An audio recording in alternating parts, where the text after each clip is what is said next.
Okay, let's get into this story, the Blake Lively story. Um, you guys are so funny. I love it. Copper says, "Love it when you talk about Blake, Donna. I found this case because of you popping up on my Instagram." Thank you so much. Me too, Copper. VB says, she says, "The day Donna read 600 pages of testimony, I stood in front of my TV with my jaw opened." That was a wild, wild time. Actually, like I miss those days where we just sat here just like, what the fuck? And we could do that today, but I also want to live my life because depositions were released, more depositions, and one of them is I love this. Blake Lively is the one that needs to be told to correct yourself.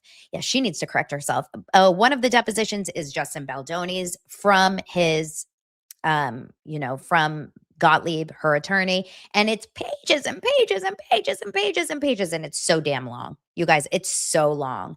And then we also have Jamie Heath's deposition, and we have more texts that have been released between Stephanie Jones and Jamie Heath, and you guys, it's a lot. But here's what's not getting released. Blake Lively is not releasing or is trying to move to seal everything she's got. And to me, when you're trying to hide your content and your information that if anything should showcase how you are really feeling in the moment, that, my friend, is indicative of guilt. In my opinion, where is that Jamie person that's going to come in here and tell me that I am, completely shockingly wrong to ever think this way?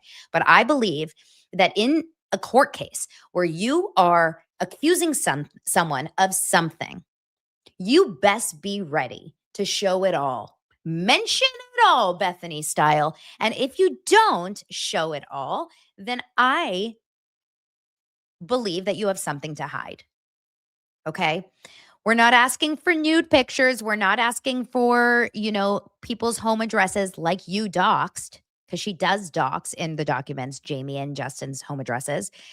We're not asking for anything that is outrageous. We're asking for communications that you had during the experience where you were allegedly harassed, sexually harassed. We would like to see proof of your communications. And as, for example, Elsie has said from day one, all we need is one text message that is dated in those dates from her to Ryan Reynolds, her husband, that says, "Justin Baldoni is making me feel very uncomfortable on set. He's sexually harassing me. He's touching me. He's showing me things that I don't want to see. He's saying words that I don't want to see, whatever it is." And if you don't have any of those messages or communications to prove how uncomfortable and how horrible this experience was, well, then what's the point? It's going to have to come out. There is no way that a trial like this happens and we can't see evidence of what you were experiencing in those moments. Now, I'm not going to obviously go through the entire deposition. I mean, it's long, but Justin Baldoni is fighting back. Wayfarer and Justin Baldoni are fighting back against Blake Lively's request to seal everything. She's requesting to seal information from Ryan Reynolds. She's requesting to seal all kinds of things. And he is basically saying this goes too far. You're only doing this. Essentially, he's saying this. Wayfarer is saying this. The legal counsels for Wayfarer. But of course, I'm just going to say Justin because it makes sense. Justin versus Blake. But that she's only doing it because it's painting all of her friends in a bad light. So his team filed the objection for Lively's motion for sealing yesterday, arguing that the motion goes well beyond what the law allows, especially as it pertains to Ryan Reynolds. So Blake Lively's calling Ryan Reynolds an innocent third party. But Baldoni's team is insisting he involved himself with the production of It Ends With Us by rewriting a scene of the film and arguing with Justin Baldoni after he allegedly commented on Blake's weight. Justin Baldoni's team is saying that Ryan Reynolds could actually be a key witness to the case, far from just an unrelated third party that Blake's lawyers are trying to present him as. This poor guy, he had nothing to do with it. Bullshit. My ass. Okay. Ryan Reynolds is a huge part of the story. Ryan Reynolds is more involved in this than I would say Isabella Ferrer or even Jenny Slate. Like Ryan Reynolds collaborated with his wife in creating this narrative, in going to WME and calling him a sexual predator, in writing that letter and asking him to release it, or else, there will be blood, basically, in yelling at Justin Baldoni in the meeting, in standing on set and overshadowing and becoming this like third producer, in getting his editors involved, his what's his character's name? Dead Man? What is Ryan Reynolds movie? Dead What is it? Deadpool. Dead Man. He is my dead man. In getting his editors involved from Deadpool to edit the movie, in getting Hugh Jackman and Bradley Cooper and all of their buddies to be there and be part of the screenings. Apparently from someone here that is saying Emily Blunt and John Krasinski are people that are involved because they're two people that are close to the chest here. You don't think Ryan Reynolds has anything to do with it? Then you were born yesterday. Ryan Reynolds is almost more involved in this than Jamie Heath is. I mean, he really is. He was an aggressor. He was a verbal abuser. He 100% was involved in this story, and we should not, and the judge should not ever let him get away with it. Also, Justin Baldoni's team is also claiming that Blake is trying to hide the identity of the other people who she recruited as advocates, quote unquote, on her behalf against Wayfair in an attempt to take over the film. The identities of these people are paramount to his defense, and they claim Lively had no issue divulging the names of other famous people in whom she apparently confided, like Taylor Swift, Hugh Jackman, Emily Blunt, America Ferrera, and others. So the Wayfarer team is asking the judge to reject all of these sealing requests. We don't have an answer yet on what's going to happen from Judge Lyman, but it's kind of insane for Judge Lyman to even consider keeping these sealed. And this late in the game, where remember, our trial was supposed to be in 2 months, but now we're looking at 4 months from now. But it's absolutely outrageous to think that she should still keep anything under seal at this point. I think 1000% everything should be out there. Now, I was watching Shasti Blossom talk earlier, and she was saying that Taylor Swift is not listed in the names of the people that want their record sealed.